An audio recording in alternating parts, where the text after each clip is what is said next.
তাড়াহুড়ো করে মাছের বাজারটা গুছিয়ে রান্নাবান্না শেষ করে দুপুরের খাওয়া দাওয়া শেষ করলাম। তো তারপরে চলে গেলাম হচ্ছে পতেঙ্গা সি বিচে ঘুরতে। তো পুরো ভিডিওটা দেখতে থাকুন, আশা করি আপনাদের ভালো লাগবে।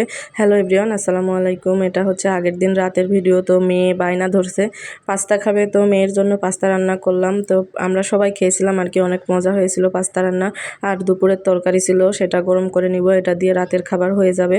তো এই তো এটা হচ্ছে পরের দিন সকালবেলা। তো সকালে নাস্তা করার জন্য এখানে রুটি বানিয়ে নিয়েছি, আর এই তো মিষ্টি কুমড়ো আর আলু ভাজি করছি। এটা হচ্ছে আজকে সকালের নাস্তা সবার।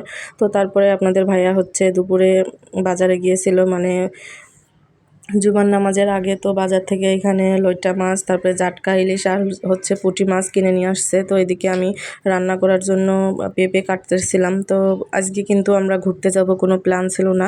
তো সে মাছ নিয়ে আসছে, তারপরে বলতেছে তাড়াহুড়ো করে রান্নাবান্না শেষ করো, খাবার খেয়ে আমরা একটু ঘুরতে যাব। তো এতগুলো মাছ কাটতে কিন্তু অনেক সময় লাগে, আর বাসায় যেহেতু আমার ননদের মেয়ে আছে, তো দুইজন মিলে তাড়াতাড়ি করে মাছগুলো কেটে এই তো আমি ধুয়ে নিলাম। তো এবার ফ্রিজে রেখে দিব বক্সে করে, আর হচ্ছে কিছুটা রান্না করব। তো আজকে হচ্ছে রান্না করব এই তো জাটকা ইলিশ দিয়ে মিষ্টি কুমড়ো রান্না করব। তো এদিকে হচ্ছে মাছগুলো আমি ভেজে নিচ্ছি, আর এই মাছগুলো কিন্তু খেতে ভালো ছিল, মানে কাটতে যেয়ে অনেকটাই কাটা বেরিয়ে গিয়েছিল। তো যেহেতু এখন গরমকাল, মাছ কিন্তু বেশি সময় ভালো থাকে না।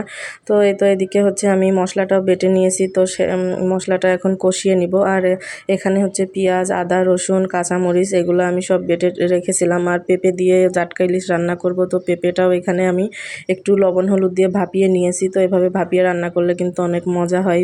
পেঁপে, তারপরে চাল কুমড়া, শালগম, মূলা এগুলো এভাবে আমি ভাপিয়ে রান্না করি। এভাবে রান্না করলে আমার কাছে অনেক ভালো লাগে।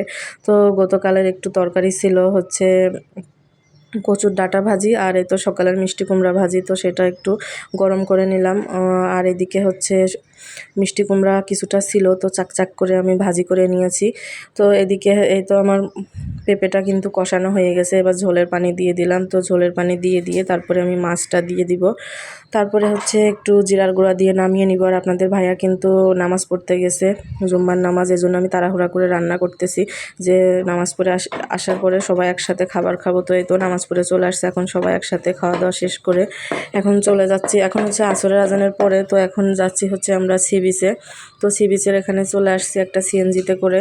তো এখানে এত পরিমাণে বাতাস, মনে হচ্ছিল যে বাসায় আর নাই যাই, প্রচুর বাতাস হচ্ছিল। তো আমরা আসর আজানের পরে বের হয়েছি, যেহেতু আমার ছেলে আছে ছোট, তো প্রচণ্ড গরমে ওর অবস্থা একেবারে শেষ হয়ে যাবে, এই জন্য একটু দেরি করে বেরিয়েছে। আর এই তো আশেপাশে কিন্তু প্রচুর দোকান আছে।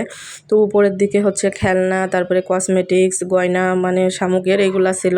তো আমরা নিচের দিকে যাব, আমরা হচ্ছে সাগরে একটু মানে ভিজবো না আর কি, ভিজার কোনো ইচ্ছা নাই, তো একটু পানিতে নামবো আর কি। তো এই তো নিচেই চলে যাচ্ছি আমরা। তো এখান থেকে নিচে মানে এই যে দেখা যাচ্ছে ঘেরা আছে, দেয়াল দেওয়া আছে। তো যেখানে ফাঁকা আছে সেদিকে আমরা চলে যাব নিচে নামার জন্য। তো অনেক দূর হাঁটাহাঁটি করতে করতে হাঁপিয়ে গেছি। তো এই পাথরের উপরে একটু বসেছিলাম, আর প্রচণ্ড পরিমাণে বাতাস হচ্ছিল কিন্তু। তো যাই হোক, এদিকে ঘোরাঘুরি করতে করতে কিন্তু প্রায় সন্ধ্যা লেগে গেছে। তো আমরা সন্ধ্যার পরে হচ্ছে কাঁকড়া ভুনা খেয়ে তারপরে বাসায় যাব। তো এদিকে আজকে শুক্রবার, আজকে হচ্ছে প্রচুর ভিড় থাকে। তো আজকে দেখতেছি, মানে এর আগে শুক্রবারে একদিন আসছিলাম, প্রচুর ভিড় ছিল। আজকে ভিড়ের পরিমাণ অনেকটাই কম। তো আমি একটু পানিতে, মানে পানির কাছাকাছি যে একটু পাটা ভিজালাম, প্রচুর ঢেউ, আর এত পরিমাণে পানি ঠান্ডা ছিল, খুবই ভালো লাগতেছিল। তো আমরা একটু দূরে আসছি, পানির মাঝামাঝিতে পাথর ছিল সেখানেই। তো এখন কাঁকড়া ভুনা খেয়ে বাসায় চলে যাব। তো ধন্যবাদ।